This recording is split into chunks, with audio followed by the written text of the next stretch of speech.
안녕하세요. 취업이 보인다의 조서연입니다. 오늘은 국경을 넘어 글로벌 인재로 도약하고 싶은 대한민국 청년들을 위한 시간이죠. 해외 취업 정보로 꾸며봤는데요. 먼저 신세미 캐스터가 오늘의 취업 정보부터 알려드립니다.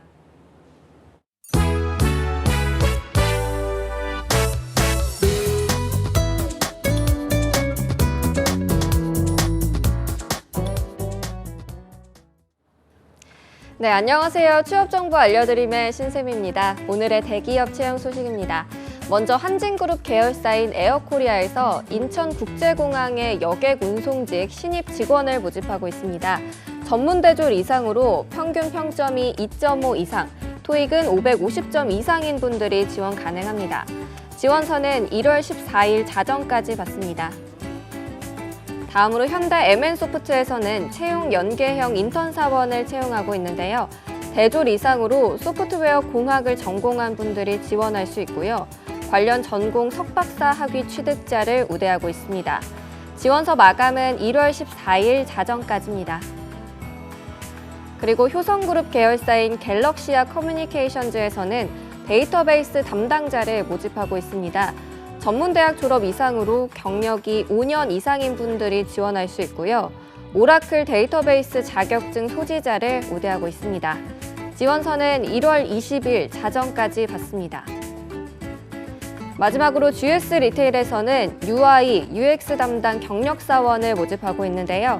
대졸 이상으로 UI와 UX 기획과 운영을 담당했던 분들 가운데 경력이 3년 이상인 분들이 지원할 수 있습니다. 모집 기간은 1월 21일 오후 4시까지입니다. 이상으로 취업 정보 알려드림의 신샘이었습니다.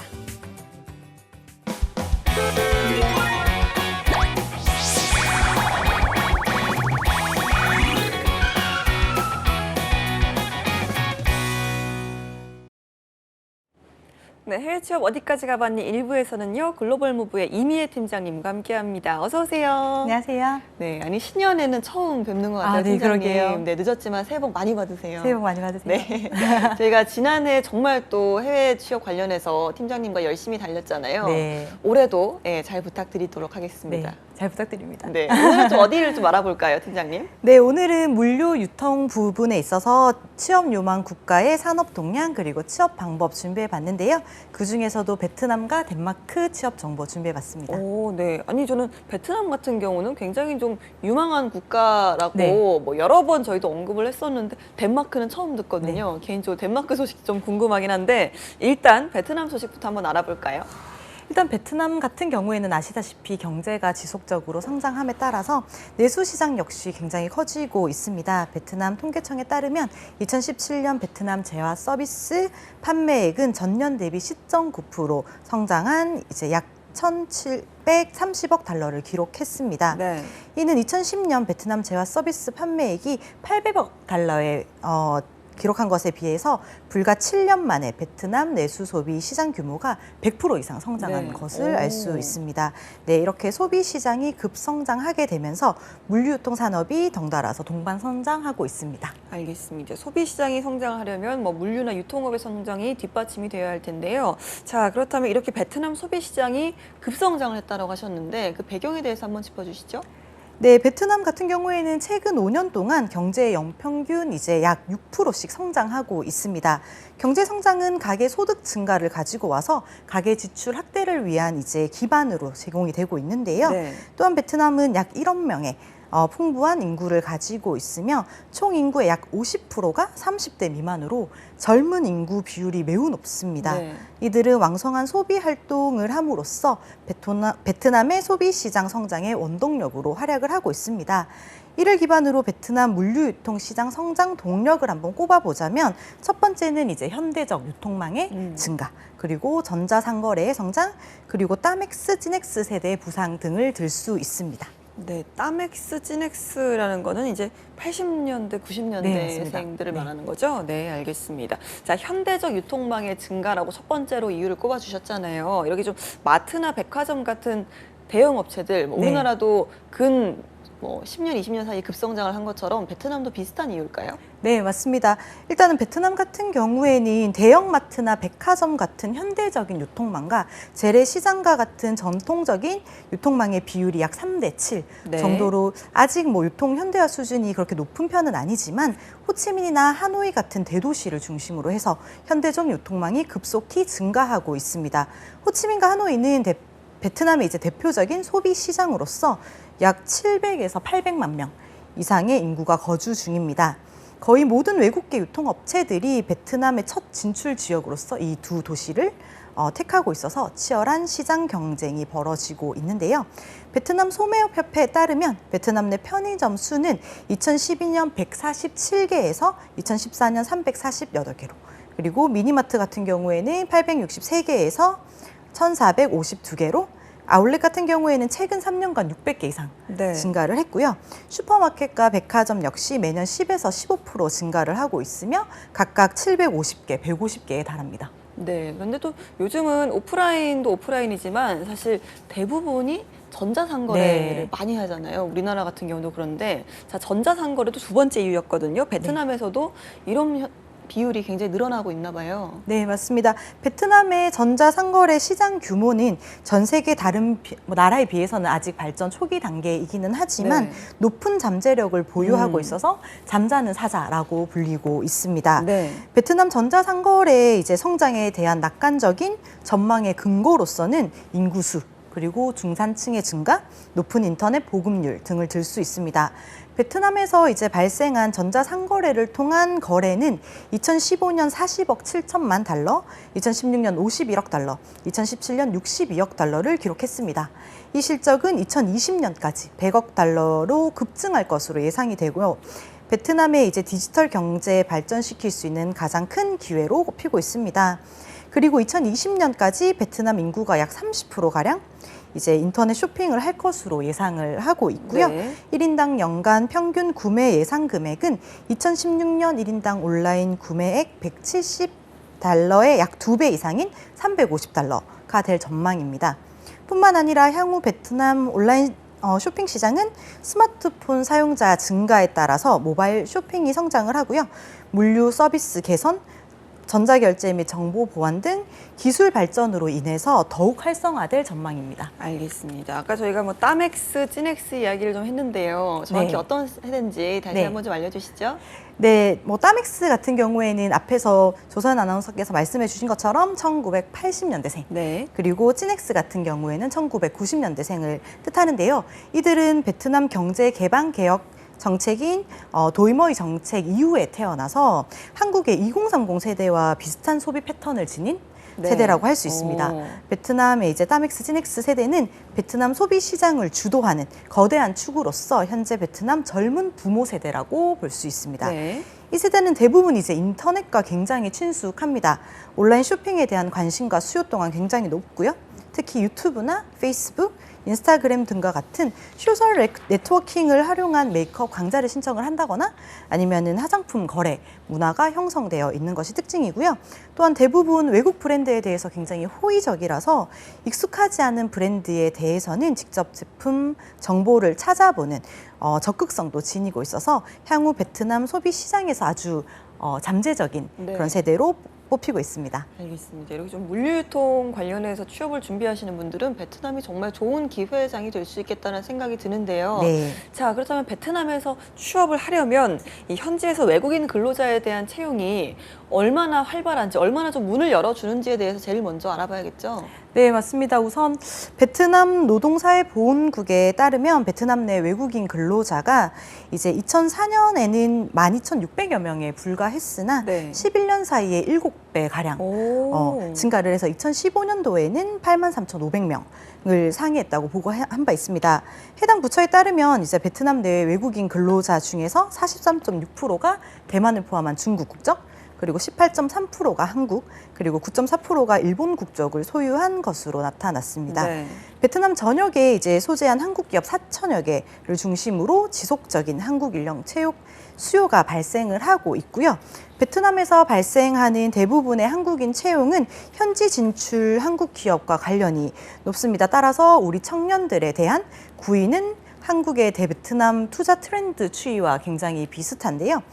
과거에는 단순 제조업 위주로 이제 진출을 많이 했다면 네. 최근에는 IT, 유통, 서비스 등 이제 다양한 분야의 기업이 진출을 함으로써 취업 가능 유망 분야 또한 다각화되고 네, 있습니다. 네.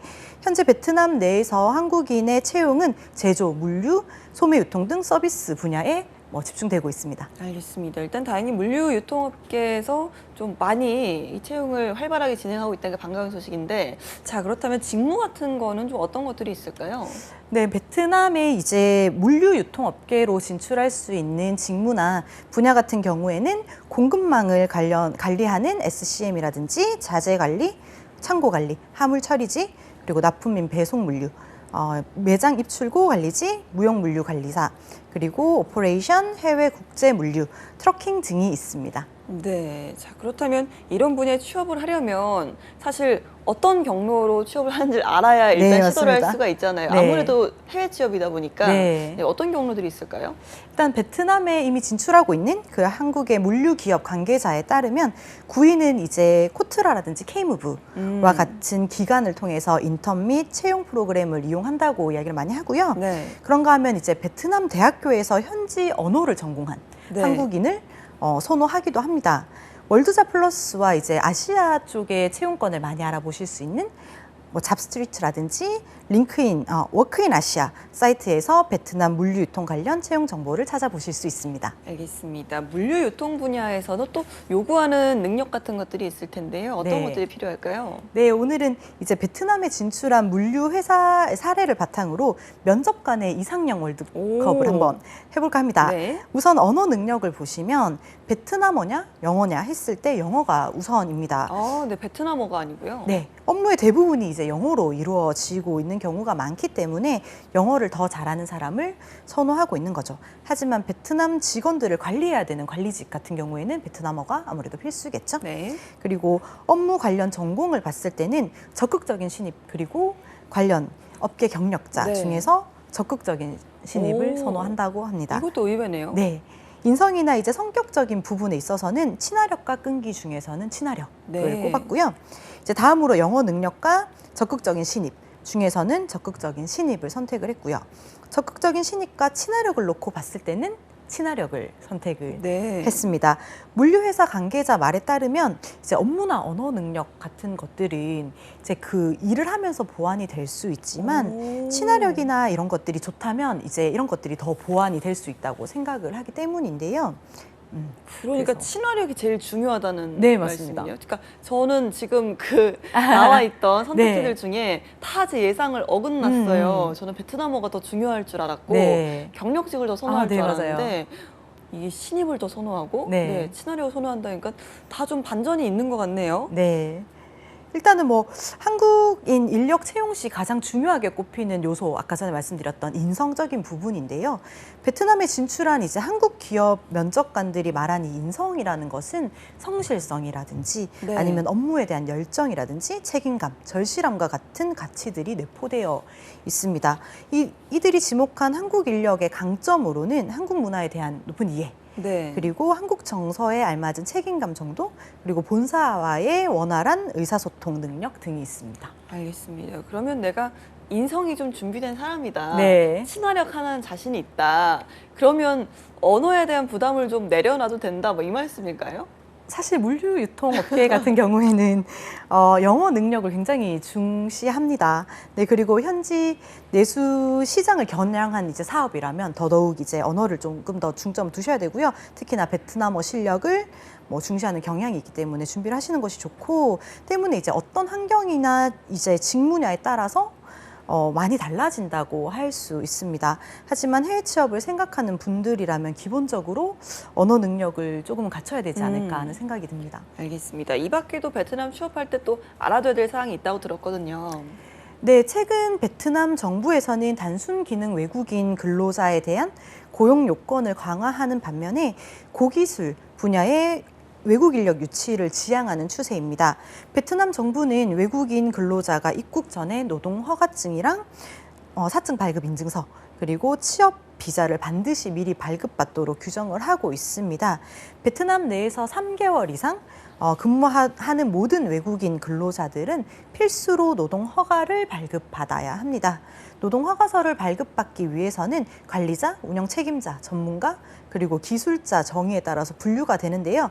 이 중 전문가 같은 경우에는 학사 이상이어야 네. 하거나 혹은 3년 이상의 근무 경력을 가진 분들이 이제 노동 허가서를 발급받으실 수 있습니다.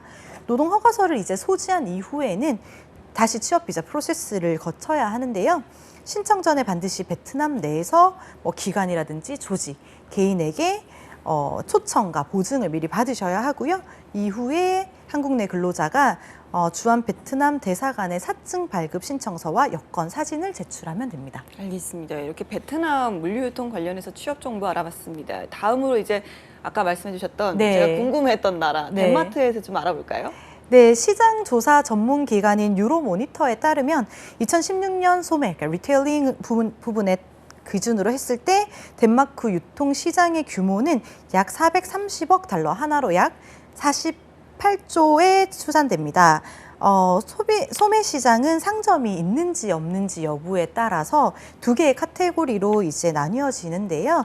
아직까지는 그로서리, 그러니까 즉 식품 및 생필품, 마켓을 중심으로 한 유상점 매출 비중이 압도적인데요. 네. 이는 전체 소매 매출의 49%를 차지하고 오. 있습니다.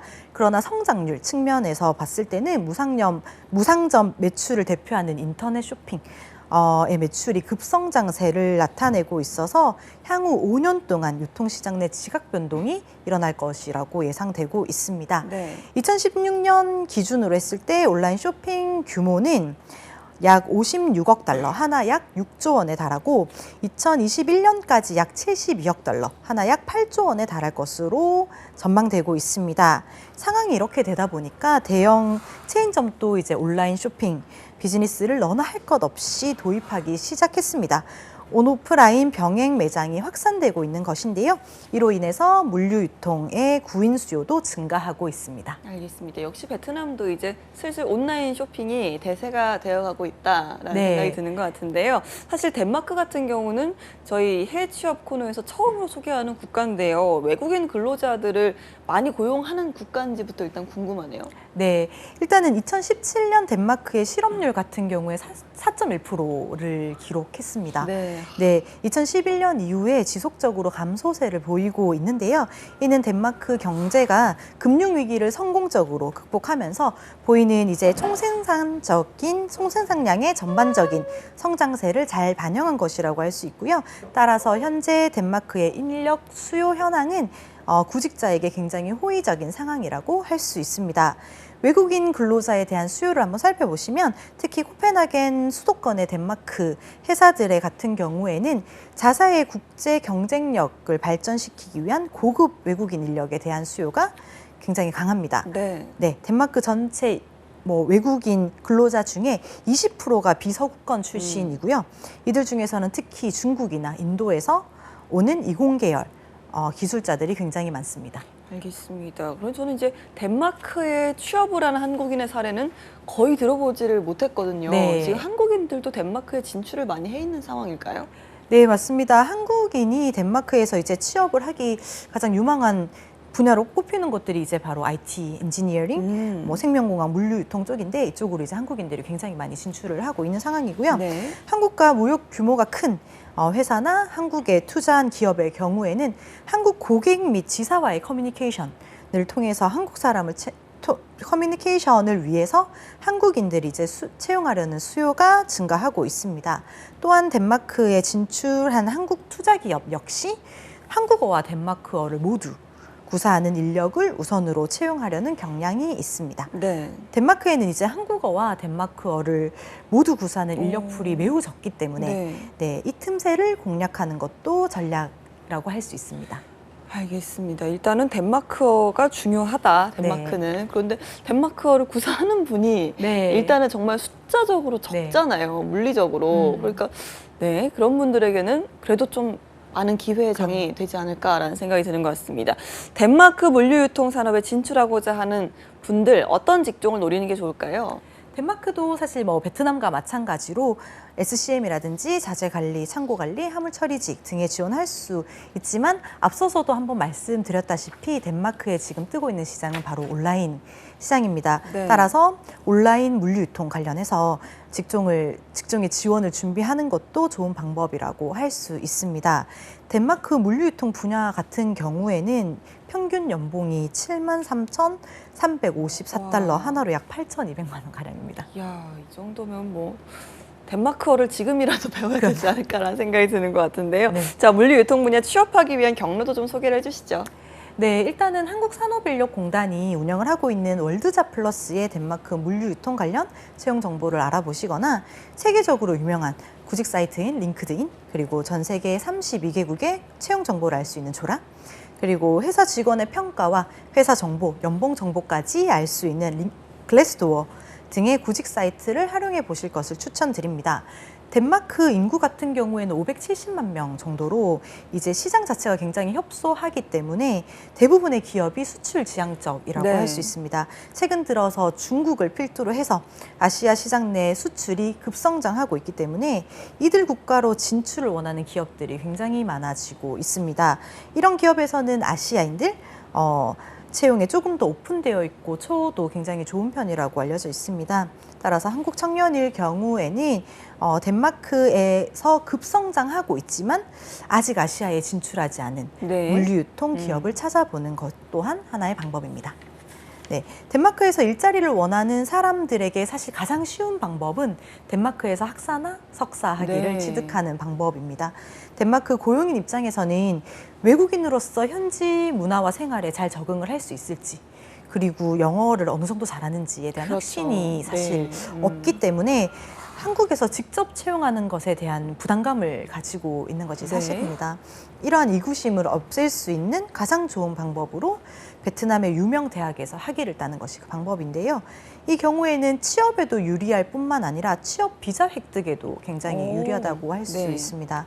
덴마크에서 이제 유학생의 신분으로 거주 허가를 받게 된다면 제한적인 취업 허가가 나오게 되는데요. 네. 이는 덴마크 대학 내에 재학하고 있는 외국인 학생들이 일주일에 최대 15시간, 15시간 정도 일을 할 수 있도록 허락이 되는 제도입니다.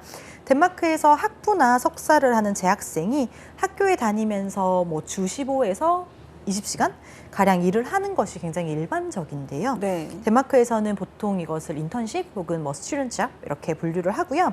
전공과 유관한 사무 보조직을 구하거나 아니면 레스토랑이나 바 등에서 아르바이트를 하는 것이 일반적입니다. 네. 그런데 이게 유학생으로 시작을 해서 네. 하면 다 좋겠지만 맞아요. 이게 막상 쉬운 일이 아니잖아요. 이렇게 좀 네. 학위나 학사가 없이도 취업할 수 있는 방법이 없을까요?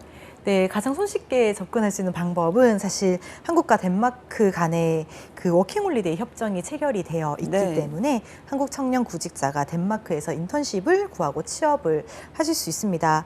체류 기간 중에 최대 6개월 동안 학업 또는 어학연수가 가능하고요. 12개월 중에 최대 9개월만 일을 하실 수 있습니다.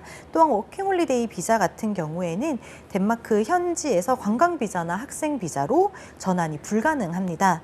워킹홀리데이 관련 정보는 워킹홀리데이 인포센터라든지 주한 덴마크 대사관 홈페이지를 통해서 얻으실 수 있습니다. 알겠습니다. 사실 덴마크 하면 이름은 정말 많이 들어봤는데 네. 과연 어떤 나라인가, 어떤 네. 국가인가 이런 부분에 대해서는 정보가 좀 부족한 것 같아요. 네. 덴마크에서는 좀 어떤 인재를 선호하는지 궁금하네요.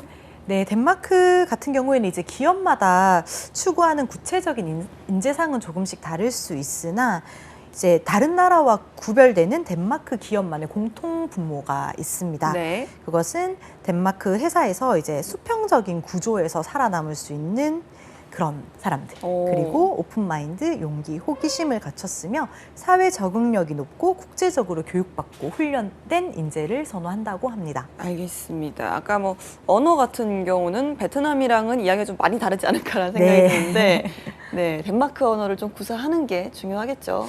네, 아무래도 대부분의 덴마크인이 원어민 수준으로 영어를 구사하고 있는 것은 사실이지만 덴마크어를 못했을 때 이제 웬만한 전문 지식을 가지고 있지 않는 이상 네. 지원할 수 있는 채용처가 그렇게 많지가 오.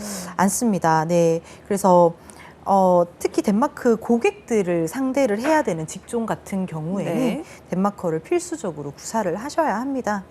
따라서 구직 중에는 덴마크어를 배울 것이 이제 권유가 되는데 실제로 의사소통이 가능한 것도 중요하지만 덴마크에 장기 체류할 것이라는 것을 기업의 인사 담당자에게 보여주는 시그널로 작용을 할 수 있기 때문입니다. 알겠습니다. 영어와 함께 덴마크어도 어느 정도는 좀 갖춰야겠다라는 생각이 드는 것 같습니다. 덴마크 기업의 근무 환경 또 문화는 어떤지도 궁금하네요. 네, 덴마크 같은 경우에는 아시다시피 스칸디나비아 3개국 중에 하나입니다. 스칸디나비아 3국은 수평적인 직장 구조 그리고 직장과 삶의 균형, 복지 선두주자로 익히 잘 알려져 있습니다. 덴마크인에게 있어서 가장 중요한 것이 바로 수평적인 구조. 네. 인데요. 이것은 지위 고하를 막론하고 모든 직원이 목소리를 낼 수 있는 권리가 있다는 뜻입니다. 예. 즉 모두가 자기 자신만의 의견을 내야 하는 것이 당연시되고 이를 이제 스스로 일을 추진해야 된다는 개념으로 이제 귀결이 되죠. 덴마크인들은 효율성보다는 사실 생산성을 더 높게 평가합니다. 얼마나 많은 시간을 투자했느냐 그것보다는 결과를 더 중요하게 생각하는데요. 따라서 초급 직원이라 할지라도 적극적으로 프로젝트를 추진해 나갈 수 있어야 합니다. 또한 초급 직원도 CEO에게 직접 제안을 하거나 의견을 낼 수 있어야 네. 합니다. 이제 이 때문에 우리나라와 같이 위계 질서에 익숙한 이런 문화권에서 자란 사람들은 이제 근무 환경이 아마 조금 무례하게 느껴질 수도 네. 있을 것 같습니다. 알겠습니다. 일단 좀 수평적인 구조라는 걸 기억을 좀 해야겠고요. 네. 또 아까 말씀하셨던 것처럼 복지도 중요한 네. 조건이잖아요. 그러면 이제 복지 수준은 상당히 높다 이렇게 볼 수 있을까요? 네, 맞습니다. 일반적으로 풀타임 일자리 같은 경우에는 일주일에 평균 37시간을 네. 근무하게 되는데요. 고용주는 종업원이 초과 근무를 해줄 것을 기대하지 않으며 초과 근무를 요구하면 적지 않은 비난을 받는다고 합니다. 네. 1년 이상 근무한 근로자 같은 경우에는 총 5주의 유급 휴가가 주어지는데요. 그중에 이제 고용주에게 미리 승낙을 받는다면 3주를 연속으로 와. 쉴 수 있습니다. 1년만 일하면요? 네, 와. 맞습니다. 덴마크에서는 개인 생활과 직장 생활의 이제 밸런스를 굉장히 중요하게 생각하기 때문에 어린 자녀를 둔 근로자의 경우에는 많은 덴마크 기업들이 자녀들의 편의에 맞춰서 근무 시간을 조절해주는 와. 배려를 하기도 합니다. 네. 또한 상사는 근무 시간 이후나 주말에는 이제 그런 시간을 방해할 수 없도록 되어 네. 있고요. 또한 덴마크는 세계에서 가장 높은 수준의 성평등을 이룩한 국가로도 굉장히 유명하죠. 이는 근로 조건에도 잘 반영이 되어 있는데요. 산모는 물론 아빠의 경우에도 2주간 출산 휴가를 쓸 수 있고요. 그 이후에 부모가 32주간의 유급 육아 휴직을 나눠서 사용할 수 네. 있습니다. 출산 휴가, 육아 휴직에 따른 고용 불이익과 차별은 법적으로 엄격히 금지되어 있습니다. 알겠습니다. 저는 개인적으로 이제 이미혜 팀장님이 이런 취업 소식도 좋지만 네. 덴마크어 교실을 좀 열어주셨으면 좋겠다. 그럴까요?